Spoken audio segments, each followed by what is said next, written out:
तय कर लिया जाता है कि हमें पहुंचना कहाँ है। ध्यान के लाभ को जब समझेंगे तो ध्यान करने में कठिनाई नहीं होगी, सरल होगा। उससे घबराएंगे नहीं। फिर बिना लाभ के आदमी कोई कुछ करता नहीं है। एक आदमी से एक संत ने पूछा, तुम धर्म की आराधना करते हो? उन्होंने कहा कि धर्म की आराधना करने से क्या फ़ायदा है, क्या लाभ होता है? मैं अनेक बार धर्म स्थानों में गया हूँ, वहाँ कुछ नहीं मिलता है। व्यापार करता हूँ तो पैसे मिलते हैं, भोजन करता हूँ तो भूख मिटती है, पानी पीता हूँ तो प्यास मिटती है। धर्म करने से क्या फ़ायदा है? बिना लाभ दिखे मैं कुछ नहीं करूँगा। हर आदमी वस्तु प्राप्ति को ही लाभ समझता है, अर्थ प्राप्ति को ही लाभ समझता है। लेकिन अर्थ ही सब कुछ नहीं है। ध्यान से वह प्राप्त होता है जो अर्थ से नहीं होता है, धन से नहीं होता है। यदि धन से ही धर्म का लाभ मिल जाता, ध्यान का लाभ मिल जाता, तो धर्म करने की, ध्यान करने की कोई आवश्यकता ही नहीं रहती। सब धन कमाते और धन से सब कुछ खरीद लेते। ध्यान को हम केवल आत्म साक्षात्कार के लिए ही न माने, वो तो है ही है। आत्म साक्षात्कार तो हमारा उद्देश्य ही है। लेकिन आत्म साक्षात्कार भी तब तक संभव नहीं है जब तक हम अपने समग्र जीवन का विकास न कर लें, अर्थात सर्वत्र ध्यान का प्रयोग न करें अपने जीवन की यावत क्रियाओं में। ये केवल अध्यात्म की ही दृष्टि से नहीं है, अत्यंत व्यावहारिक है।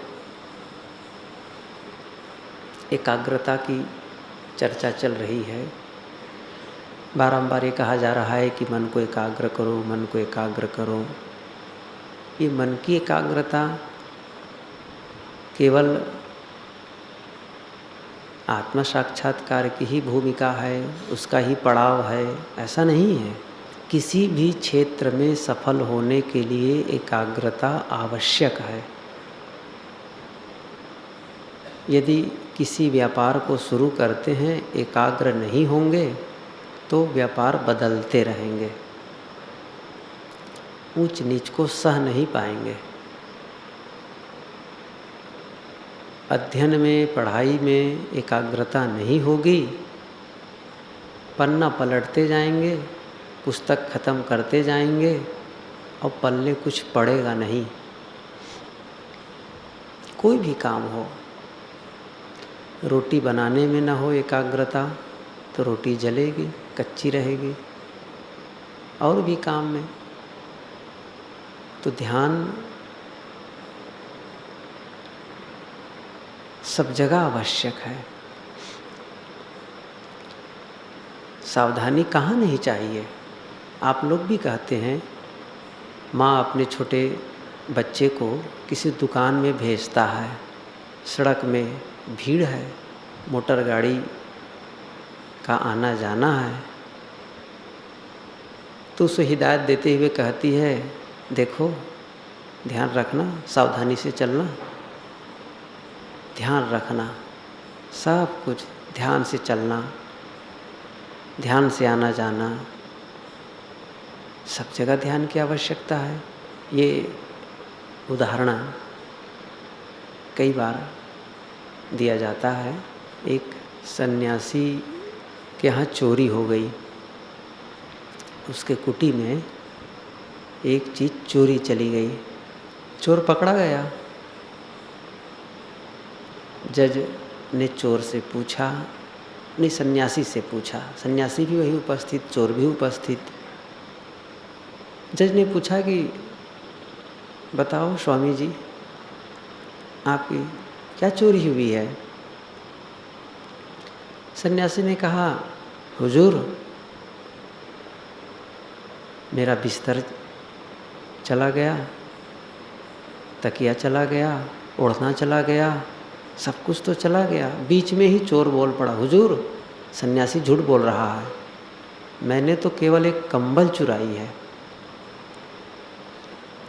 सन्यासी कहता है, हुजूर कंबल ही मेरा बिछौना था, कंबल ही मेरा ओढ़ना था और कंबल ही मेरा तकिया था, सब कुछ तो मेरा कंबल ही था। कंबल चोरी हो गई, सब कुछ चोरी हो गया।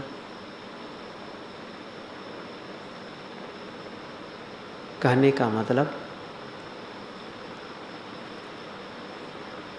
ध्यान यदि हम साधते हैं तो हम उसे कहीं भी लागू कर सकते हैं। ध्यान को हम भोजन में केंद्रित कर सकते हैं, ध्यान को बोलने में केंद्रित कर सकते हैं, चलने में, उठने में, बैठने में, सारे बात व्यवहार में ध्यान केंद्रित कर सकते हैं। कहना चाहिए हमारे समग्र जीवन का दर्शन हो जाएगा ध्यान। यह लाभ आपको, हम सबको जचना चाहिए। हर व्यक्ति के लिए आवश्यक है। जितना भोजन आवश्यक है उतना ही ध्यान आवश्यक है। ध्यान के बिना, ध्यान के अभ्यास के बिना सारा ज्ञान धरा का धरा रह जाता है। सुनते हैं, अनुभव नहीं होता है। सद्गुरु संतों से सुनते हैं, मन की शीतलता, मन की एकाग्रता, मन की शांति, आत्मा का साक्षात्कार हमारा अनुभव नहीं है। दूसरे का साक्षात्कार, दूसरा का अनुभव हमारा नहीं हो सकता है। वो तभी होगा जब हम स्वयं प्रयोग करें, हम स्वयं साक्षात्कार करें और लाभान्वित हों, तब होगा। अन्यथा सुनने में अच्छा लगेगा, उसका अपना लाभ होगा। जब तक प्रवचन सुनेंगे अच्छा लगेगा, कहने में भी अच्छा लगता है ना। कहने में थोड़ी सी जीभ हिलती है और सुनने में तो कोई मेहनत नहीं है, कान की पंखुड़ी भी नहीं हिलती है। कहना सुनना तब सार्थक है जब उसका प्रयोग हो। मैंने सुबह के सत्र में कहा था, ध्यान एक प्रयोग है अपने आप में स्थित होने के लिए। ध्यान एक प्रयोग है, ध्यान एक सत्य का अनुसंधान है।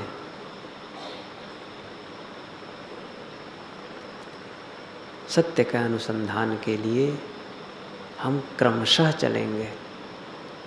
सीधे उछलकर आत्म प्रदेश में पहुंच जाएं, ये कैसे हो सकता है? बहुत सी बाधाएं रास्ते में मिलेंगी। जब आप रास्ता चलते हैं तो जगह जगह स्पीड ब्रेकर पाते हैं, तो मोटरसाइकिल की स्पीड कम करते हैं, गाड़ी की स्पीड कम करते हैं। और जगह जगह आपको रेलवे क्रॉसिंग में बंद फाटक भी मिलता है, वहाँ रुकना पड़ता है। ये बाधाएं हैं। ध्यान की यात्रा कर रहे हैं तो क्या बाधाएं नहीं आएंगी? सबसे पहली बाधा बैठने में दर्द। आज तो पहला दिन है, आज तो नई उमंग है, नया उत्साह है, कोई बात नहीं, कल थोड़ा पता चलेगा दर्द का। आज भी हो सकता है। तो मन उबेगा, फिर कदाचित दर्द का अनुभव नहीं होगा, तो मन कि जो चंचलता है, मन का जो बिखराव है, वो चित्त को उबा देता है। बारंबार प्रयास करने पर भी मन नहीं रुक रहा है, लगता है हम सफल नहीं हो पाएंगे, धोखा खा गए यहाँ आकर। न जाने कितने वितर्क मन में होते रहते हैं, लेकिन सारे वितर्कों को जो सहता है, एक लक्ष्य जिसके मन में होता है, मुझे लक्ष्य भेदना है और कुछ नहीं देखना है, न दर्द देखना है, न भोजन की क्वालिटी को देखना है, न सुख सुविधाओं को देखना है। मेरा लक्ष्य है विकारों को धोना। ध्यान है स्वभाव परिवर्तन की प्रक्रिया, हृदय परिवर्तन की प्रक्रिया। हृदय का मतलब कोई मांस का लोथड़ा न समझ ले कि हृदय का प्रत्यारोपण कर रहे हैं। हृदय का अर्थ बहुत गहराई में है। हृदय परिवर्तन स्वभाव परिवर्तन को कहते हैं। पूरा भीतर से परिवर्तन होता है, और जब भीतर का परिवर्तन हो जाता है तो बाहर का परिवर्तन हो ही जाता है। ये आप स्वयं अनुभव करेंगे। इसलिए ये ख्याल करें कि जो ऊब है या जो हमारा लक्ष्य है वो देखें, लक्ष्य कहाँ है। वैसे हमारा लक्ष्य बहुत उच्च है। ये आप लोग भी पढ़े होंगे, ये पंक्ति अधिवेशन के समय जब आते हैं तो पंक्ति गुरुदेव जी के परकोटा के बाहर लगा रहता है, लिखा रहता है, बैनर टंगा रहता है लक्ष्य पहुंचना उस मंजिल तक जिसके आगे राह नहीं। है लक्ष्य पहुंचना उस मंजिल तक जिसके आगे राह नहीं। वहाँ पहुँचना है जहाँ रास्ता समाप्त हो जाता है।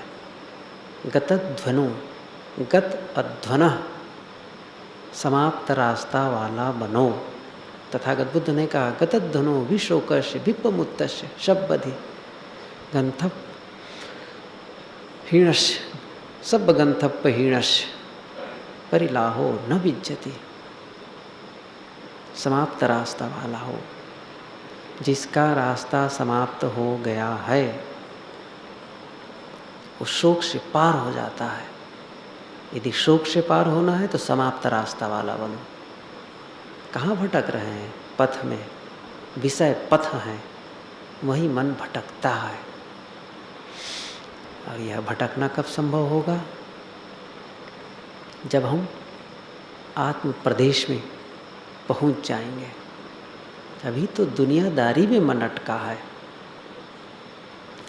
संसार के प्राणी और पदार्थों की यादगिरियों में ही लगा रहता है, उलझा रहता है।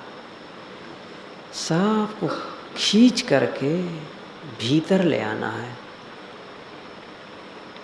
जितना ही हम बाहर से सिमटते जाएंगे, भीतर प्रवेश पाते जाएंगे। और ये ध्यान रखें, ये प्रयोग से ही संभव होगा। इसलिए हमारा लक्ष्य है वहाँ पहुँचना जहाँ पर रास्ता समाप्त हो जाता है, वही लक्ष्य रहे। लेकिन रास्ते में जो बाधा आएंगी उसको सहना है। लक्ष्य भेद कौन करेगा? जो लक्ष्य को देखेगा। महाभारत की कहानी सबको याद है।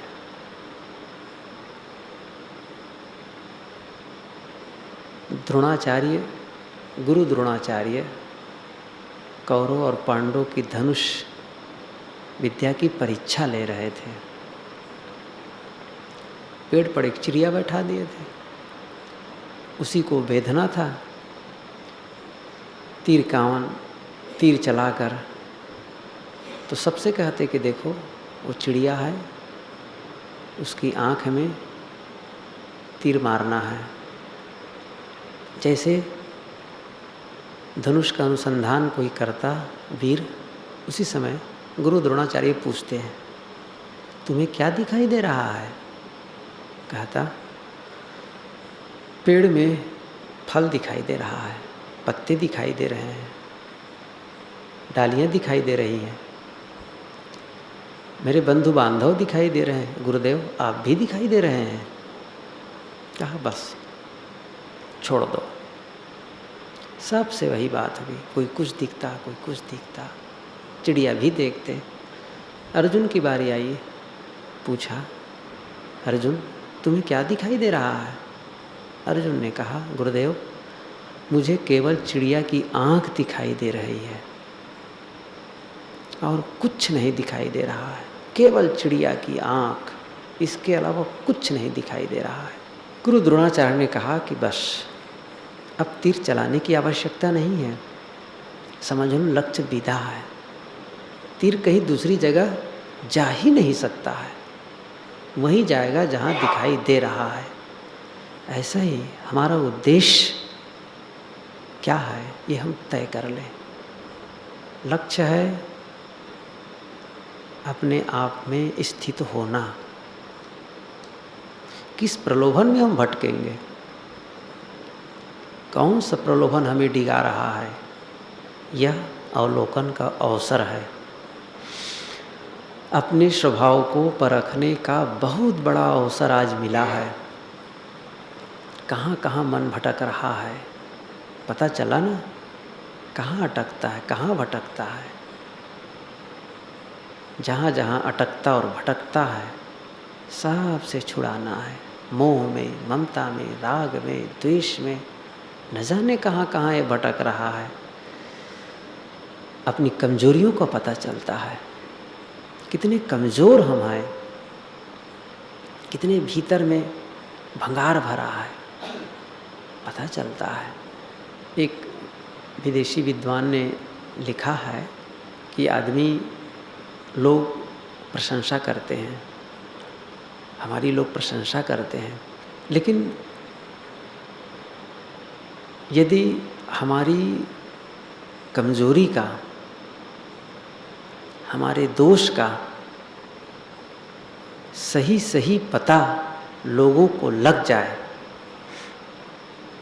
हमारी त्रुटियों का सही सही पता लोग जानने लग जाएं, तो मैं समझता हूँ हम में से बहुत ऐसे लोग हैं जिन्हें फांसी की सज़ा हो जानी चाहिए। ऐसी गलतियाँ भी हो जाती हैं, अर्थात हम ऐसा गलत सोच लेते हैं जिससे हमें फांसी की सज़ा मिल सकती है। चूँकि उसका पता नहीं चलता है, इसलिए हम सज्जन बने रहते हैं, साधु बने रहते हैं, बड़े पद में प्रतिष्ठित रहते हैं। आज उसी कमजोरी को निकालने का अवसर है। ये पता चल रहा है कि हमारे भीतर कितनी कमजोरी है। बल भी बहुत है, ये मत समझे कि केवल कमज़ोर हैं, बहुत बल है। साधना का बल इतना है, विराग का बल इतना है, चाहे जितनी कमजोरियां हों सब ध्वस्त हो जाएंगे। आवश्यकता है आज अपनी साधना के बल को बढ़ाना, मनोबल को घटाना, आत्मबल को बढ़ाना। इसके लिए निरंतर श्रम। एक काम, कोई काम ना करो, न यहाँ भोजन बनाना है, न कपड़ा धोना है, न दीवार चुनना है, न लकड़ी काटना है, न दुकान में सौदेबाजी करना है, न दफ्तर में बैठकर कलम चलाना है, न किसी से लड़ना है, न झगड़ना है। केवल एक काम करने को कहा जा रहा है। कौन सा काम? मन को एकाग्र करो। जो मन भटक रहा है उसे लाकर बंद आँखों में जो दिखाई दे रहा है उसे देखो। प्रकाश हो, अंधकार हो, जो हो, ना अच्छा लगता हो, ना पता चलता हो, तो कम से कम किसी महापुरुष का चित्र याद करो। वैसे अवलंब के विषय में कल मैं और थोड़ा विस्तार से कहना चाहूँगा। आज तो केवल एक ही विषय लिया गया है, योग दर्शन में बहुत से अवलंब के बारे में बताए हैं। आज प्रथम दिन है, इसलिए अन्य बातों को विस्तार नहीं दिया गया है। बस एक जगह ही लक्ष्य टिकाने की बात कही गई है। मैं फिर से निवेदन करता हूँ सभी साधकों एवं साधिकाओं से, सब लोग ध्यान की मुद्रा में बैठें, स्थिर आसन से बैठें, सिधाई में बैठें, कोई आलस न करें और ये भाव भीतर रखें कि मुझे अपने मन को एकाग्र करना है, मुझे बदलना है। अब तक भटकता रहा, अब भटकना समाप्त करना है। दुखों का पूरा अंत कर देना है। ध्यान से ही संभव है। दुनिया में कोई ऐसा उपाय नहीं है, ना कोई ऐसा तत्व है जो हमें दुखों से मुक्ति दिला सके।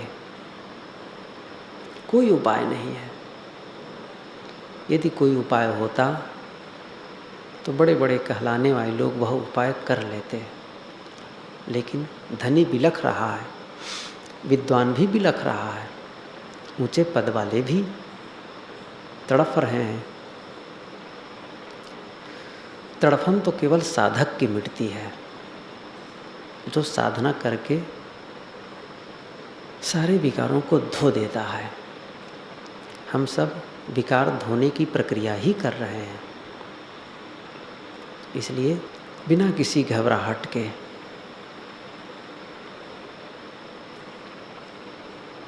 हमें मन को एकाग्र करने का अभ्यास करना है।